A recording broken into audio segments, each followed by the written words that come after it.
Fíjense, de repente en el primer micro se habló del dilema supuesto en que se encuentra principalmente todas las personas que hacen oposición, no a los líderes de la mesa de la unidad principalmente, sino toda la gente que no es afecta al gobierno. Resulta ser que ahorita estamos en una situación país que a ello hemos llegado y créanme, no es de una forma gratuita, es una forma bien pensada y estructurada que el gobierno se ha planteado para perpetuarse en el poder. Voy a hacer un pequeño análisis. Aquí este gobierno ha sido señalado de narcogobierno porque ha tenido vínculos con, por ejemplo, la narcoguerrilla colombiana en los tiempos de cuando su máximo líder estuvo al frente del país. Y hay cosas que dan para pensar.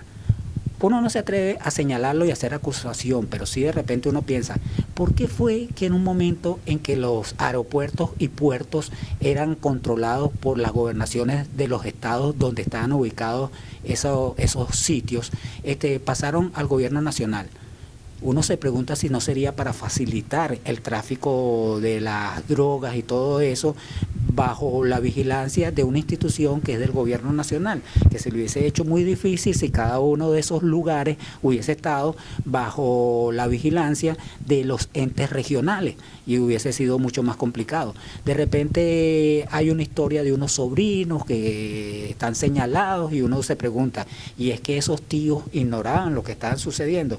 Entonces hubo un momento en la época de que el máximo líder del oficialismo estaba mandando que decía que aquí se podía llegar el petróleo a $0 y que sin embargo iba a haber dinero para financiar. Lógico, si era un dinero que provenía del narcotráfico, iba a sobrar dinero para seguir financiando las campañas y todo eso. El asunto es el siguiente, que este gobierno está tan entrampado que ellos tienen que ver la manera de perpetuarse en el poder, y eso fue el planteamiento que tuvo el máximo líder del oficialismo cuando en el comienzo de su mandato él viajaba mucho a Cuba. Él no viajaba a Cuba para preguntarle a los hermanos Castro cómo hicieron, cuál era la fórmula para hacer de Cuba un país tan próspero, tan tecnológico, tan avanzado. No. La única pregunta fue muy sencilla. ¿Cómo hiciste, Fidel, para mantenerte en aquel momento 40 años en el poder? Ya llegan a 60. No está Fidel, pero está el hermano.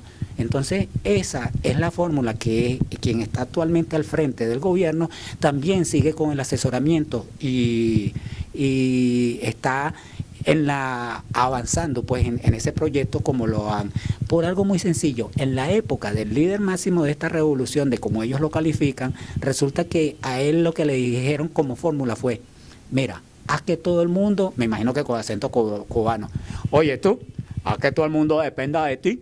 Y entonces en ese aspecto empezaron las expropiaciones, el expropiese, el minimizar la posibilidad de que la gente fuese independiente del gobierno, ya fuese por su fuerza de trabajo o por su preparación.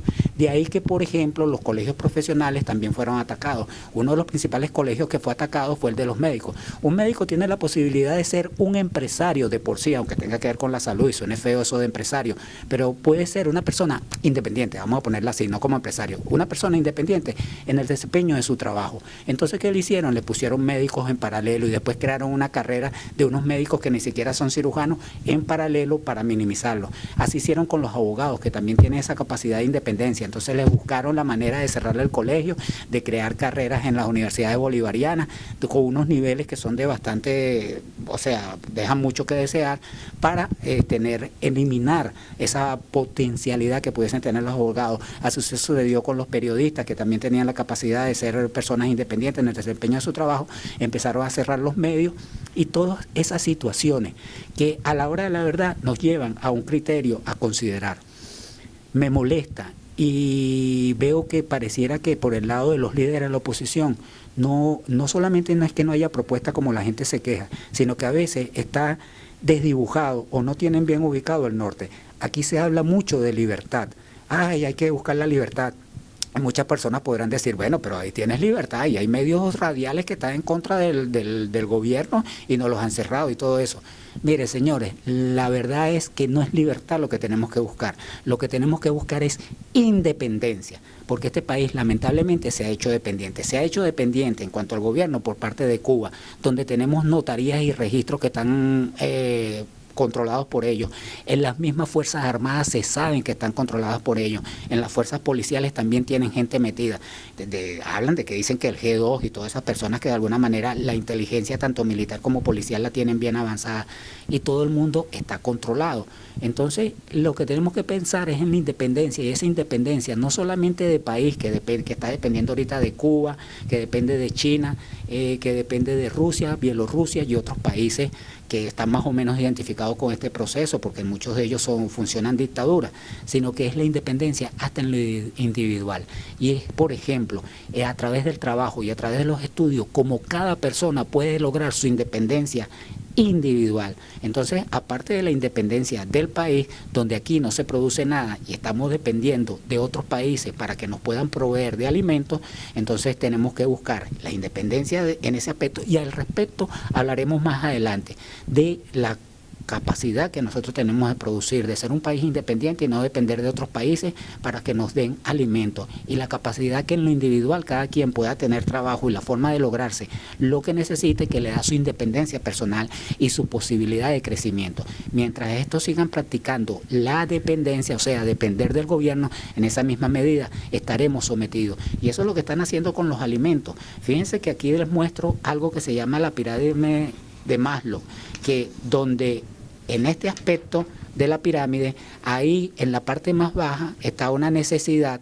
como la de alimentación, y en esa preocupación que tiene la gente de conseguir alimentos, en esa misma medida, para ascender en esa pirámide, se le va limitando sus aspiraciones hacia niveles, si se quiere, más altos. Entonces, yéndonos a lo simple básico de esta pirámide, es que nos tienen ahí preocupados por conseguir comida y todo eso, y la gente no está pendiente de más nada.